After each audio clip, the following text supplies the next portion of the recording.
Welcome language arts teacher at Kidder Middle School, Kelsie Fifield. Hi, Kelsie. Hi. Good to see you. Welcome. Thank you. Thanks for stepping away from your classroom to be with us today. Absolutely. What grade classroom is it? So I teach a combination of 6th and 7th graders. Wow. Yep. So language arts is reading, writing, all that kind of fun stuff that kids love to do nowadays.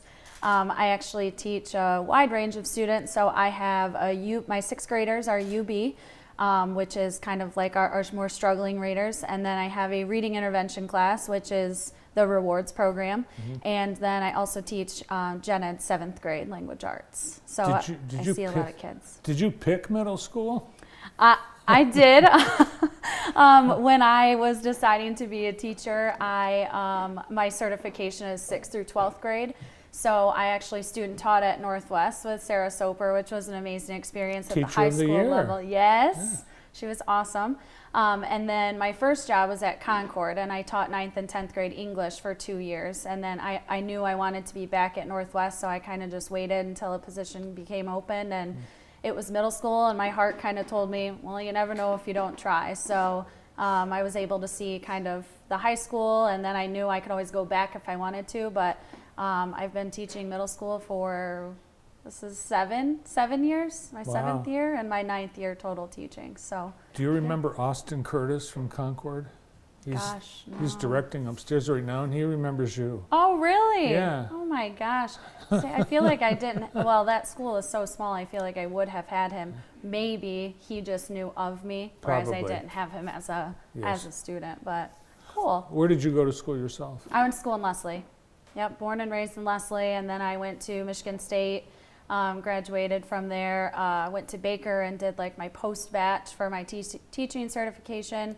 I finished my master's degree at Siena Heights, and then I also did a TESOL endorsement through Western Michigan University, which is teaching English to students of other languages. So, awesome. Do you have students whose first language isn't English? I do, yeah. I actually got my first 2 students last year, and they're newcomers, so they come right from Mexico and have had no experience in the United States. Their dad is here working, and they were my first group of kids. They're twins, so lucky for that because they kind of have each other. But then I also have them again this year, and I see 3 other kids whose primary language is 2 of them are Spanish and 1 of them is Creole.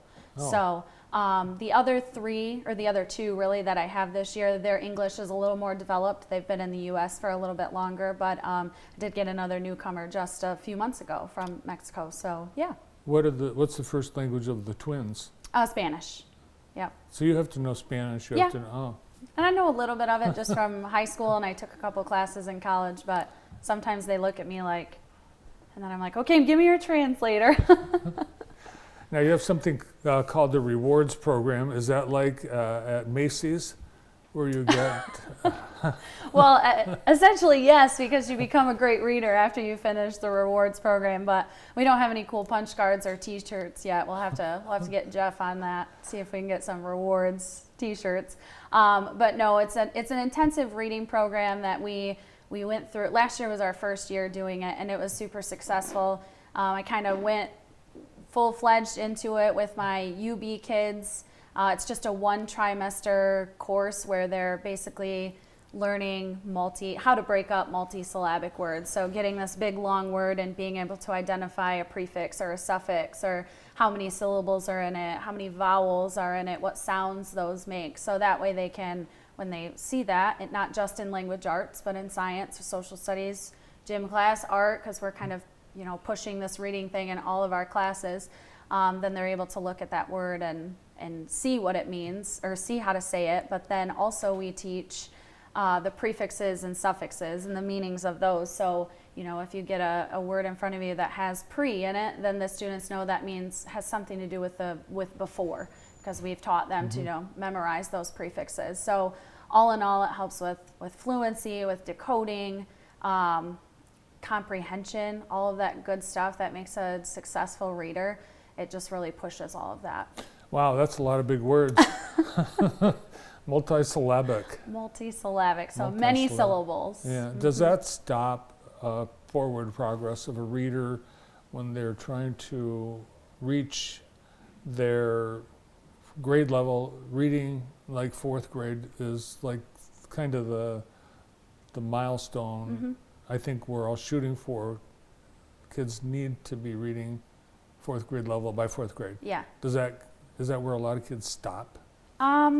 It's hard to tell. I mean, we're still kind of seeing like the COVID babies, you know, and like the effect that COVID and at-home learning caused. But the rewards program states that in order to be successful, although I've seen success with kids not at a fourth grade level, that students should be at a fourth grade reading level. But if they're not, the rewards program also has kind of like the baby of rewards, which is called phonics for reading, which is like the lower of the two. And then it kind of just tapers off. So once they're at, you know, their grade level, which is our goal, then we kind of push them out of the program and into, you know, your general ed class where they're reading novels and they're able to read well because of the program. Now, are you able to root out those people who are trying to fake it as readers?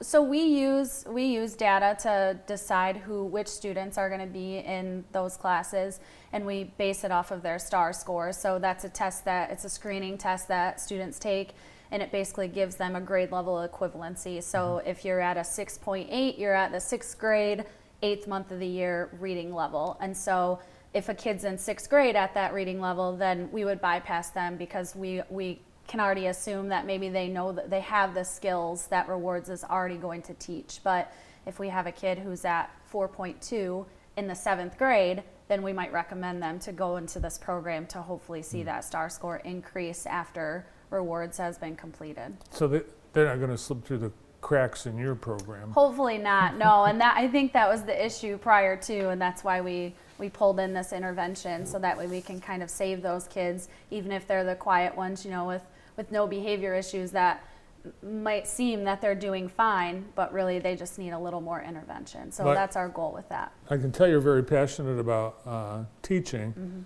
all that extra education that you did, for one thing. What's your master's in? My master's is in higher education administration. What do you like to do outside of the classroom when you're not teaching? I like to read, obviously.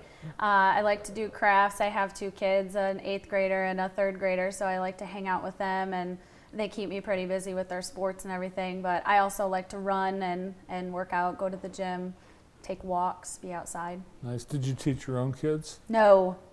No, we'll leave that to the professionals, the other professionals. Well, congratulations on the success of the Thank you. rewards program, and thanks for coming in today. Yeah, thank you so much for having me. Our featured teacher on the Northwest Teacher feature from Kidder Middle School, Kelsie Fifield.